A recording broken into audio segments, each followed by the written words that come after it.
3년만 참으면 집 절반은 내 거야. 결혼식장에서 들려온 충격적인 녹음 파일의 비밀. 결혼식 당일, 저는 신부를 기다리고 있었습니다. 하지만 이 결혼이 처음부터 사기였다는 사실을 알게 됐습니다. 오빠, 저 정말 행복해요. 평생 함께하고 싶어요. 이 말에 저는 그녀를 진심으로 사랑했습니다. 하지만 그녀는 저를 사랑한 게 아니었습니다. 우리 오빠 순진하다고 생각하긴 했지만 너무 순진하다니까. 너무 쉽게 속아 넘어오더라고. 착한 척하는 것도 이제 지겹다. 빨리 결혼해서 3년만 버텨야지. 제가 전해 들은 이 녹음 파일, 예비 신부의 목소리였습니다. 저를 기만한 만큼 저는 반드시 되갚아 줄 겁니다. 제가 어떻게 갚아줬을까요? 그날 이후 모든 것이 완전히 바뀌었습니다. 이야기 지금부터 시작됩니다. 서울에서 태어나고 자란 저는 부족함 없이 성장했습니다. 부모님은 작은 사업을 운영하셨고 어머니는 늘 저를 따뜻하게 감싸주셨습니다. 아버지는 무뚝뚝하셨지만 언제나 가정을 위해 헌신하셨고 가족이 중요하다는 말씀을 자주 하셨습니다. 사람은 돈보다 신뢰를 쌓아야 한다. 어릴 때부터 아버지께서 하셨던 이 말은 저에게 깊이 각인되었습니다. 아버지는 원칙이 강한 분이셨고 사람을 쉽게 믿지 않으셨습니다. 반면 저는 조금 순진한 편이었습니다. 대학을 졸업하고 아버지의 회사에 들어가면서 현실을 배우기 시작했습니다. 처음 입사했을 때 직원들은 저를 사장 아들로 대했고 직접적인 불만은 없었지만 거리감이 있었습니다. 인정받기 위해 저는 남들보다 더 노력했습니다. 매일 가장 먼저 출근했고 늦게까지 남아 일했습니다. 처음에는 단순한 서류 정리부터 시작했고 점차 현장까지 직접 발로 뛰며 배우기 시작했습니다. 거래처 사장님들과 술잔을 기울이며 신뢰를 쌓았고 어려운 고객도 직접 만나 설득했습니다. 몇 년이 지나자 직원들도 저를 사장 아들이 아닌 실력 있는 동료로 대해주기 시작했습니다. 그러나 일만 하다 보니 사생활이 없었습니다. 주변 친구들은 하나둘 결혼을 하고 가정을 꾸리며 안정을 찾아갔습니다. 명절에 집에 가면 어머니는 늘 저를 걱정하셨습니다. 승준아, 너도 이제 좋은 사람 만나야지. 혼자 밥 먹고 혼자 사는 거 생각보다 외로운 일이야. 엄마, 아직 신경 쓸 겨를이 없어. 회사도 바쁘고 일이 먼저잖아. 하지만 친구들의 결혼식이 잦아지면서 저도 슬슬 외로움을 느끼기 시작했습니다. 처음에는 결혼식에 가서 축하하는 것이 즐거웠습니다. 오랜만에 동창들을 만나고 옛날 이야기를 하며 웃을 수 있었으니까요. 그러나 점점 제자리 걸음을 하는 제 모습이 초라하게 느껴졌습니다. 친구들이 배우자와 함께 손을 잡고 다정하게 서 있는 모습을 보면 알 수 없는 허전함이 밀려왔습니다. 결혼을 하지 않은 친구들은 점점 만나기 어려워졌습니다. 가정이 생기면서 저와의 술자리보다는 가족과의 시간을 우선시하게 되었습니다. 그렇게 시간이 흐르면서 저는 혼자 있는 시간이 많아졌고 문득 거실에서 혼밥을 하는 제 모습을 거울로 보며 한숨을 쉬는 날이 많아졌습니다. 어느 날 오랜 친구인 민석이 저를 만나러 왔습니다. 야, 너 요즘 왜 이렇게 우울해 보이냐? 그냥 주변이 다들 가정을 꾸리니까 혼자 있는 게 좀 그렇네. 그러게. 그래서 내가 너한테 딱 맞는 사람을 소개해 주려고. 처음엔 그저 농담인 줄 알았습니다. 하지만 민석은 진지했습니다. 명문대 나와서 대기업 다니고 성격도 착한 후배야. 외모도 네 스타일일 거야. 그동안 소개팅을 피했던 이유는 어색함 때문이었습니다. 하지만 이번엔 이상하게 마음이 끌렸습니다. 진짜 괜찮은 사람이야? 너 나 못 믿냐?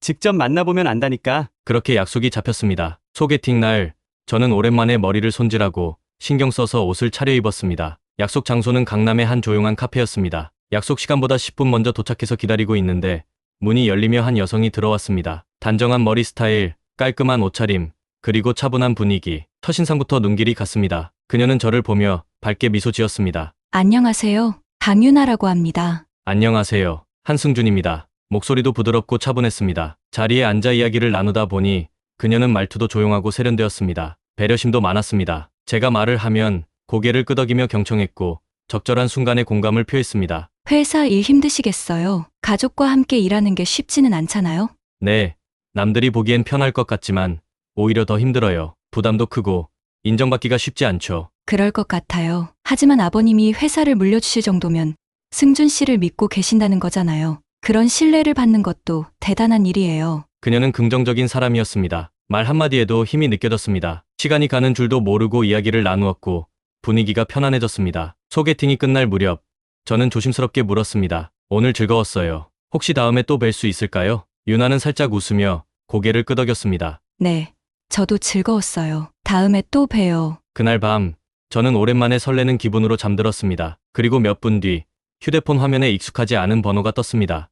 강윤아. 그녀의 이름을 보는 순간 저도 모르게 미소가 번졌습니다. 저는 어머니께도 이 사실을 알렸습니다. 어머니는 기뻐하셨고 저보다 더 설레는 눈빛을 하셨습니다. 잘 됐다. 승준아, 이제 내 마음이 편안해질 사람이 생긴 거구나. 엄마, 아직 사귀는 것도 아니고 그냥 소개팅 한번 한 거예요. 그래도 잘 됐지. 마음이 가는 사람이 생기는 게 중요해. 인연이라는 건 그렇게 시작되는 거야. 어머니의 말처럼 저는 유나와의 만남이 특별한 인연이 될 거라는 기분이 들었습니다. 그 후로 유나와 자주 만나게 되었습니다. 데이트를 하면서 그녀의 배려심과 따뜻한 마음을 더 깊이 알게 되었습니다. 어느 날은 감기 기운이 있어 힘들어하는 저를 위해 직접 생강차를 끓여 가져왔습니다. 요즘 일 때문에 피곤하실 텐데 몸도 잘 챙기셔야죠. 건강이 제일 중요해요. 그런 작은 배려들이 저에게는 크게 다가왔습니다. 그녀와 함께 있는 시간이 점점 더 편안해졌고 이제는 혼자가 아니라는 생각이 들기 시작했습니다. 그리고 저는 점점 그녀와의 미래를 꿈꾸게 되었습니다. 유나와의 연애는 시간이 지날수록 더욱 깊어졌습니다. 저는 그녀와 함께하는 시간이 점점 더 소중해졌고 이 사람이면 평생을 함께해도 좋겠다는 확신이 들었습니다. 그녀는 단순히 예쁜 얼굴을 가진 사람이 아니라 마음까지 따뜻한 사람이었습니다. 작은 것 하나도 신경 써 주었고 늘 상대를 배려하는 모습이 인상적이었습니다. 이런 여자를 아내로 맞이한다면 얼마나 행복할까 생각했지만 결혼은 쉬운 결정이 아니었습니다. 제가 유나와 결혼을 결심하게 된 계기는 그녀의 부모님을 만나고 나서였습니다. 처음 유나의 본가에 가는 날 저는 마음이 복잡했습니다. 그녀는 부모님이 시골에서 사신다고 했지만 저는 단순히 외곽에 살고 계시겠거니 생각했습니다. 하지만 막상 가보니 그곳은 생각보다 훨씬 더 외진 곳이었습니다. 산을 따라 구불구불한 길을 한참 올라가야 했고 작은 마을을 지나 좁은 오솔길을 따라가자 낡은 집 한 채가 보였습니다. 집 앞에 도착하니 허름하지만 깔끔하게 정돈된 마당이 먼저 눈에 들어왔습니다. 문이 열리고 유나의 부모님이 나오셨습니다. 어서 오게 승준 씨 맞지? 예비 장인어른은 다리가 불편해 보였습니다. 유나는 예전에 아버지가 당뇨로 인해 한쪽 다리 기능을 잃었다고 했습니다. 그럼에도 불구하고 그는 밝은 미소를 지으며 저를 반겼습니다. 장모님 역시 따뜻한 표정으로 저를 맞아주셨습니다. 아이고, 먼 길 오느라 고생 많았지요. 들어와요. 밥부터 먹어야지. 집 안으로 들어가니 오래된 가구들이 있었고 벽지는 군데군데 빛이 발해 있었습니다. 하지만 모든 것이 정갈하게 정리되어 있었습니다. 저는 이 집에서 유나가 어떻게 자랐는지를 한눈에 알 수 있었습니다. 장인어른과 장모님은 자식 하나를 위해 평생을 희생하며 살아오셨습니다. 형편이 어려웠지만 유나를 어떻게든 좋은 학교에 보내기 위해 허리띠를 졸라매며 살았던 것입니다. 장모님이 자랑스럽다는 듯 말씀하셨습니다. 우리 유나가 말이야. 어릴 때부터 정말 착했어요. 학원 한 번 안 보내고 공부를 그렇게 잘해서 서울까지 갔지요. 마을 사람들 모두가 자랑스러워했어요.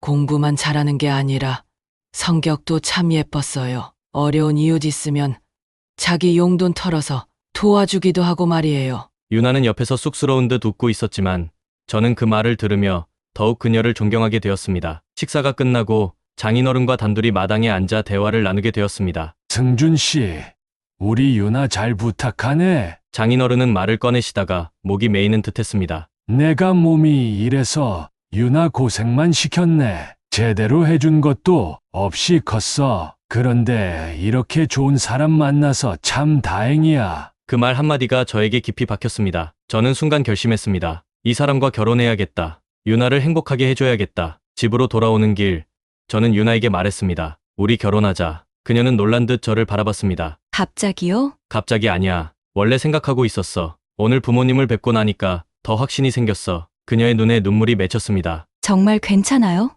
우리 집이 이렇게 어려운데 부모님도 몸이 안 좋으시고. 괜찮아. 그런 것보다 중요한 건 내가 얼마나 좋은 사람이냐는 거야. 그날 이후 우리는 본격적으로 결혼 준비를 시작했습니다. 하지만 문제는 예상치 못한 곳에서 터졌습니다. 아버지는 처음에는 조용히 듣고 계시더니 한참 후에야 입을 열었습니다. 승준아, 너 그 여자랑 결혼하려는 이유가 뭐냐? 아버지, 사랑해서요. 그리고 정말 착한 사람이에요. 아버지는 깊은 한숨을 내쉬었습니다. 사람은 겉으로 착해 보이는 게 다가 아니다. 난 뭔가 찜찜하다. 아버지는 유나를 몇 번 만나 본 후에도 계속해서 불안해하셨습니다. 눈빛이 이상해. 뭔가 숨기는 것 같은 느낌이 든다. 저는 아버지의 말이 못마땅했습니다. 제가 1년을 넘게 만나온 사람인데 아버지가 단 몇 번 만나고 그런 말을 하는 게 이해되지 않았습니다. 하지만 아버지는 끝까지 찜찜한 기분을 떨치지 못하셨습니다. 뭐, 네가 좋다면 어쩔 수 없지만 조금만 더 신중하게 생각해봐라. 그날 밤 저는 잠을 이루지 못했습니다. 아버지는 사업을 하시면서 수많은 사람을 만나왔습니다. 한 번도 사람을 잘못 본 적이 없는 분이었습니다. 하지만 유나가 나에게 거짓말을 할 이유가 있을까?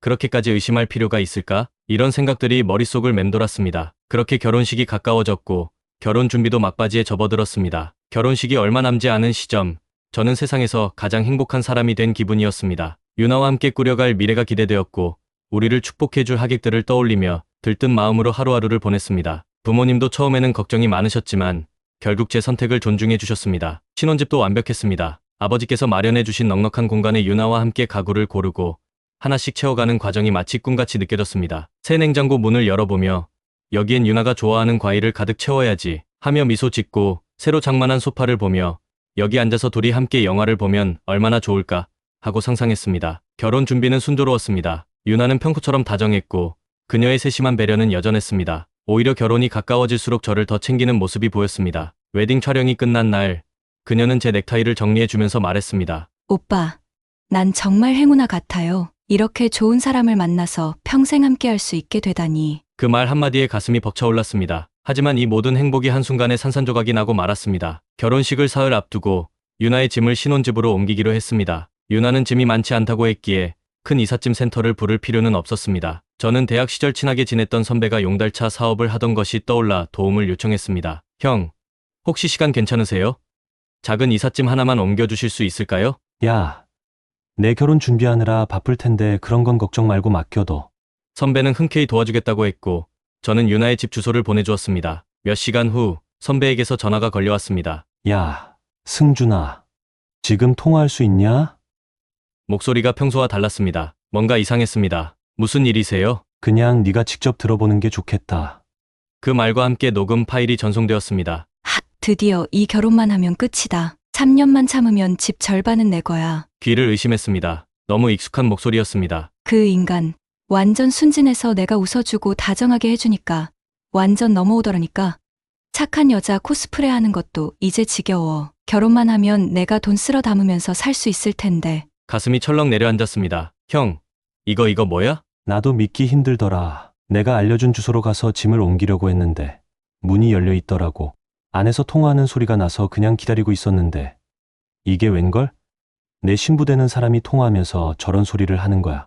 처음엔 내 귀를 의심했어. 그래서 녹음해 둔 거야. 선배의 목소리는 한껏 당황한 기색이 역력했습니다. 하지만 제 머릿속은 하얘졌습니다. 이게 무슨 말인가? 지금까지 나에게 사랑을 속삭였던 사람이 나를 호구라고 부르고 있었다니. 유나의 배려 깊은 행동들이 모두 연기였단 말인가? 그녀가 만들어준 생강차, 밤늦게까지 함께했던 대화들, 내 건강을 걱정하며 챙겨주었던 모든 것들이 단순히 결혼을 하기 위한 연극이었다는 건가? 그 순간 나도 모르게 핸드폰을 떨어뜨렸습니다. 머릿속이 복잡했습니다. 이걸 어떻게 해야 할까? 결혼식을 그대로 진행해야 할까? 아니, 그럴 수 없었습니다. 이 결혼은 이미 무너진 것이나 다름없었습니다. 아버지의 말이 떠올랐습니다. 사람은 겉으로 착해 보이는 게 다가 아니다. 아버지는 이미 느끼고 계셨던 걸까?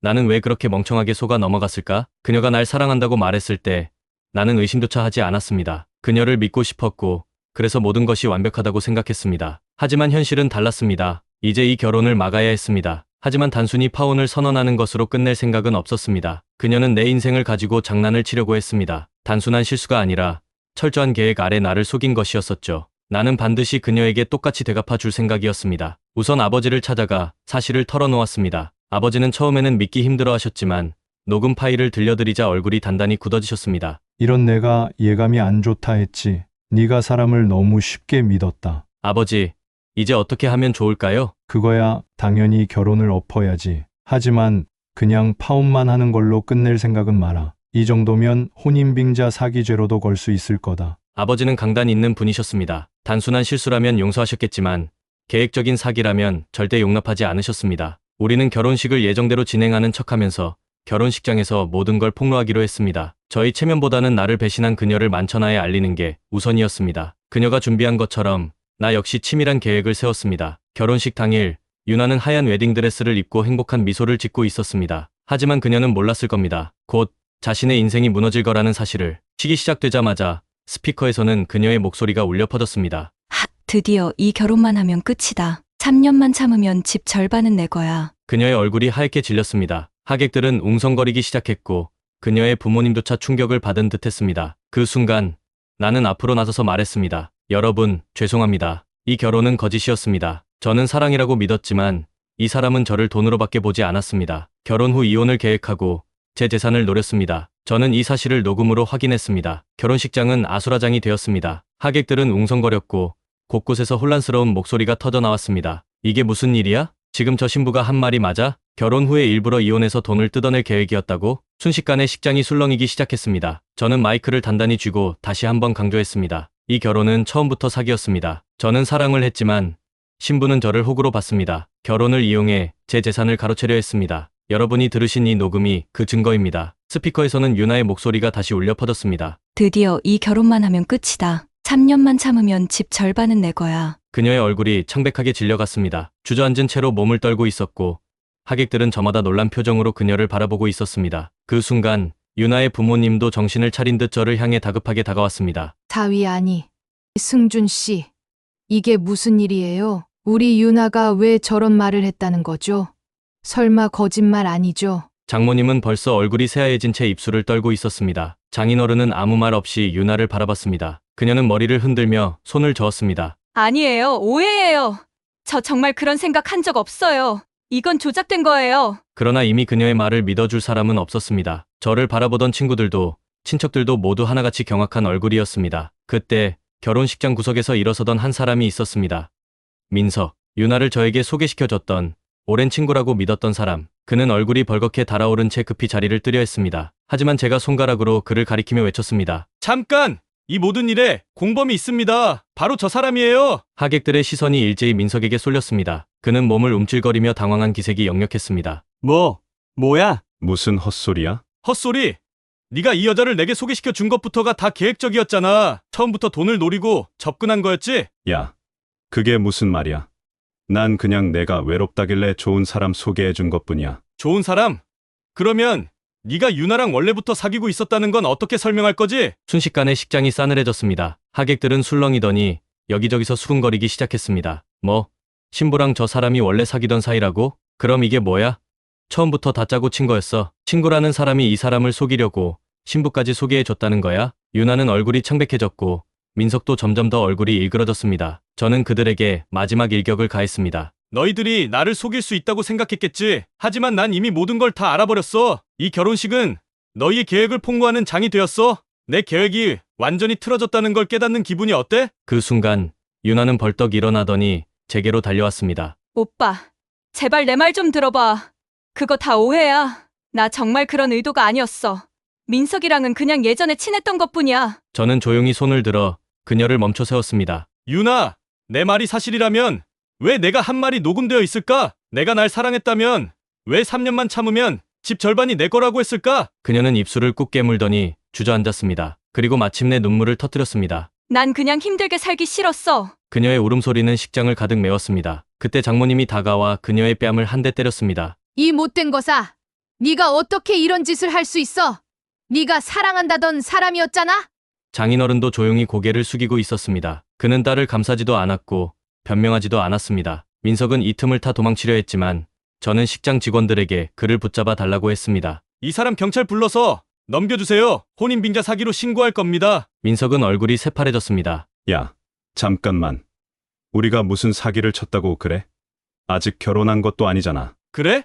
그럼 내가 결혼했어야 했나? 그래야 내가 한 짓이 사기가 된다는 말이야? 그는 말문이 막힌 듯 아무 말도 하지 못했습니다. 잠시 후 경찰이 도착했고 유나는 그대로 주저앉아 오열했습니다. 제발 이대로 끝내지 마. 하지만 이 결혼은 이미 끝났고 그녀가 기대했던 모든 것들은 산산조각이 나 있었습니다. 저는 마지막으로 마이크를 들고 하객들을 바라보며 고개를 숙였습니다. 여러분, 죄송합니다. 오늘 이렇게 결혼식을 엉망으로 만든 건 저도 원치 않았습니다. 하지만 저는 거짓된 결혼을 할 수 없었습니다. 여기까지 와주신 분들께는 정말 감사드리며 더 좋은 날에 다시 인사드릴 수 있도록 하겠습니다. 식장은 정적이 감돌았습니다. 하지만 많은 분들이 고개를 끄덕이며 저를 응원하는 눈빛을 보내주셨습니다. 저는 천천히 식장을 빠져나왔습니다. 모든 것이 끝난 것 같았지만 제 인생에서 가장 큰 후폭풍은 이제부터 시작이었습니다. 결혼식장을 나선 순간 모든 것이 끝났다는 생각이 들었습니다. 하지만 현실은 그보다 훨씬 복잡했습니다. 결혼이 엎어진 후 저는 신혼집으로 돌아왔습니다. 조용한 공간에 들어서자마자 거실 한가운데 놓인 소파가 눈에 들어왔습니다.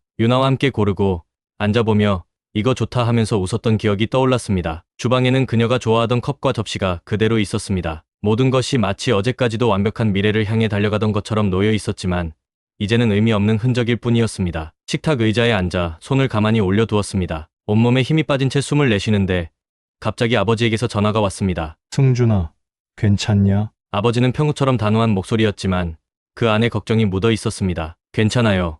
아버지, 모든 게 끝났어요. 끝난 게 아니다. 이제 시작이다. 아버지의 그 말이 머릿속을 울렸습니다. 그렇습니다. 단순히 결혼식을 엎었다고 끝이 아니었습니다. 유나는 나를 기만했고 민석은 나를 이용해 돈을 챙기려 했습니다. 이대로 끝낼 수는 없었습니다. 그날 밤 저는 변호사와 연락을 했습니다. 혼인빙자 사기죄로 고소하고 싶습니다. 변호사는 잠시 침묵하더니 조용히 입을 열었습니다. 증거가 있습니까?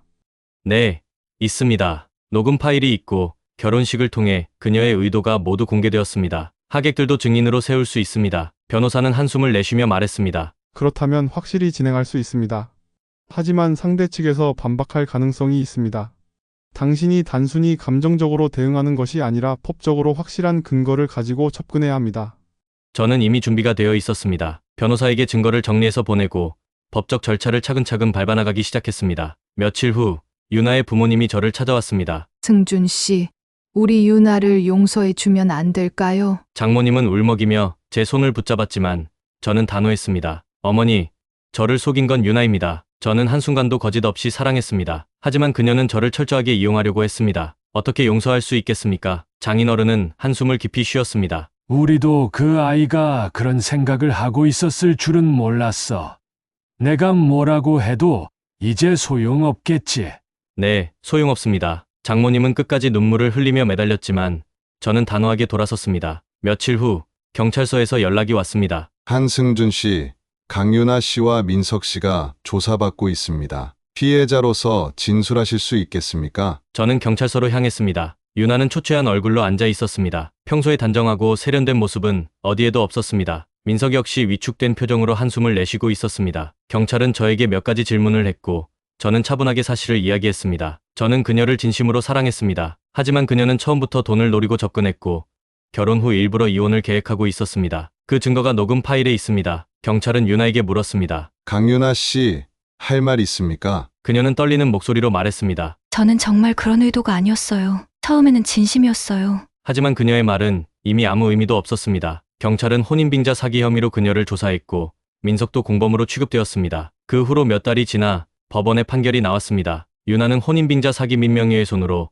벌금형과 함께 민사소송에서 상당한 손해배상금을 지급하라는 판결을 받았습니다. 민석 역시 공범으로 인정되어 벌금과 함께 법적 제재를 받았습니다. 그들이 갚아야 할 금액은 결코 적지 않았습니다. 결국 유나는 빚에 허덕이게 되었고 민석 역시 주변에서 완전히 고립되었습니다. 시간이 흘러 저는 다시 회사에 집중하며 바쁜 나날을 보냈습니다. 아버지는 어느 날 저를 조용히 불렀습니다. 이제 좀 정신 차렸냐? 저는 고개를 끄덕였습니다. 네, 아버지. 이제야 사람을 제대로 보는 법을 배운 것 같습니다. 아버지는 말없이 제 어깨를 두드리셨습니다. 그날 밤 저는 대학 시절 저를 도와줬던 선배를 찾아갔습니다. 형, 사업 다시 할 생각 없어요? 그 선배는 고개를 갸웃하며 웃었습니다. 야, 난 이제 그런 거 신경 안 쓰고 살아. 그 일 이후로 그냥 조용히 지내려고.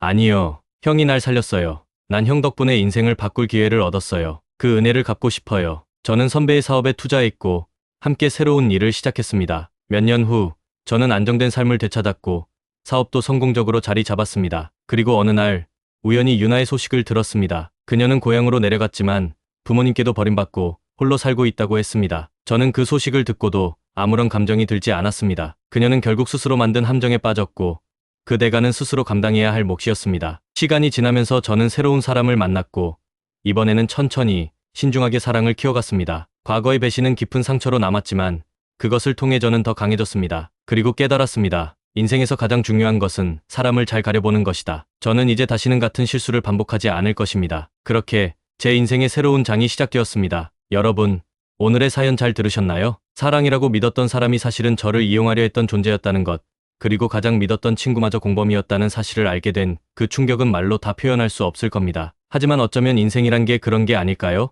우리가 아무리 최선을 다해 살아도 때로는 뜻하지 않은 배신을 맞닥뜨리게 됩니다. 하지만 그 순간을 어떻게 극복하느냐에 따라 우리의 인생은 완전히 달라질 수 있습니다. 저는 처음엔 분노했고 억울함에 치를 떨었습니다. 하지만 그 감정에만 매달렸다면 아마도 저는 앞으로 한 발자국도 나아가지 못했을 겁니다. 저는 그들의 배신을 제 인생을 다시 돌아보는 계기로 삼았습니다. 저는 더 이상 순진하게 사람을 믿지 않습니다. 하지만 그렇다고 세상을 의심하며 살고 싶지도 않습니다. 가장 중요한 건 누구를 믿어야 하는가를 아는 것이니까요. 여러분도 혹시 살아가면서 누군가에게 배신당한 경험이 있으신가요?